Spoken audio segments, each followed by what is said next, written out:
కేకే service నుంచి గంటాపదంగా చెప్పేది ఏంటంటే సార్, లాస్ట్ టైం 151 స్థానాలు వైఎస్ఆర్సీపీ గెలుచుకుంటుందని క్లారిటీగా కాన్ఫిడెంట్గా చెప్పినప్పుడు చాలా మంది ట్రోల్ చేశారు ఇది ఎట్లా వర్కౌట్ అవుతుందని. కానీ రిజల్ట్స్ వచ్చిన తర్వాత మనల్ని కమెంట్ చేసిన కూడా నివ్వెరిపోయారు.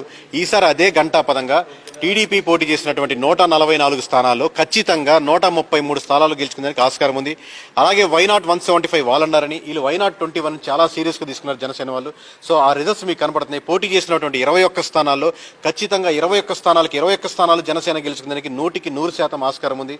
అలాగే బీజేపీ పోటీ చేసినటువంటి 10 స్థానాల్లో ఖచ్చితంగా 7 స్థానాలు బీజేపీ గెలుచుకోవడానికి ఆస్కారం ఉంది. అలాగే ఓవరాల్గా 175కు 175 పోటీ చేసినటువంటి వైఎస్ఆర్సీపీ కేవలం 14 నియోజకవర్గాలను క్రిస్టల్ క్లియర్గా ఇక్కడ గెలిచేదానికి ఆస్కారం ఉందని కనబడుతుంది. దాంట్లో 6 స్థానాలు మటుకు మాకు క్లియర్ కనబడుతుంది. ఇంకో 8 స్థానాలు టఫ్ ఫైట్లు కొంచెం టువార్డ్స్ వైఎస్ఆర్సీపీ వెళ్తుంది. కాబట్టి కన్సాలిడేట్గా 14 నియోజకవర్గాలు మాత్రమే, అంటే 20 దాటేదానికి ఆస్కారం లేకుండా కనబడుతుంది. రేపు పొద్దున మేము 1-2 రాంగ్ అవ్వచ్చు, ఇంకోటి యాడ్ అవ్వచ్చు, ఇంకోటి లూజ్ అవ్వచ్చు, అది కాదు విషయం. కానీ ఓవరాల్గా 20 లోపల వస్తుంది. అంటే 151 స్థానాలు గెలుచుకున్నటువంటిది 175 స్థానాల్లో పోటీ చేసి 20 స్థానాల లోపు పడిపోతుందంటే, సో ఆబ్వియస్గా ప్రజలు most of the percentage 15 to 20% వరకు కూటమి వైపు మొగ్గారనేది మనకు క్రిస్టల్ క్లియర్ కనపడుతుంది. ఇన్ని రోజులు ఫాలో అవుతున్న వాళ్ళకి, కేకే సర్వీస్ నమ్ముతూ కంటిన్యూ చేస్తున్న వాళ్ళకి thank you very much sir. బీజేపీకి అవుట్ ఆఫ్ 10 7 వస్తాయండి. ఎక్కువ అంటే వృద్ధుల ఓట్స్ అన్ని కూడా జగన్ కే పడతాయి అంటున్నారు. అంటే ఎవరు ఓట్స్ ఎక్కువ ఇట్ సైడ్ వెళ్ళే అవకాశం ఉండదండి. ఆ నియోజకవర్గ పరిస్థితులు బట్టి వృద్ధులంతా ఒక మొత్తం విజయవాడలో అలా ఉండదండి. విజయవాడలో మీటింగ్ పెట్టారు మొన్న ఒక లాస్ట్ వీక్ వృద్ధులంతా కలిపి. మన వృద్ధులంతా ఒక పార్టీకి వేద్దాం అలా ఉండదు. మీటింగ్ పెడితే ఎవరు రారు అనుకోండి వృద్ధులు.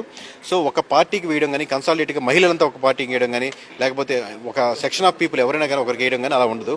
ఓవరాల్గా అక్కడ నియోజకవర్గం ఉన్న సమస్యల మీద వాళ్ళు ఫీల్ అవుతున్న దాని మీద మొత్తం ఎలా ఉంటుందని చెప్పి దాని మీద ఓట్ బ్యాంకింగ్ ఉంటుంది. కానీ వృద్ధులు ఎక్కువ వేశారు, సాయంత్రం దాకా ఓట్ బ్యాంకింగ్ మారేయబడింది. లాస్ట్ టైం చెప్పారు ఇదే మాటలు పోయినసారి చెప్పారు, ఈసారి చెప్తున్నాను. అట్లా ఉండదని నేను మొత్తుకుంటున్నాను. ఓట్ బ్యాంకింగ్ అలా ఉండదు, మీ నాయకులు అలా ప్రభావం చెందొద్దని.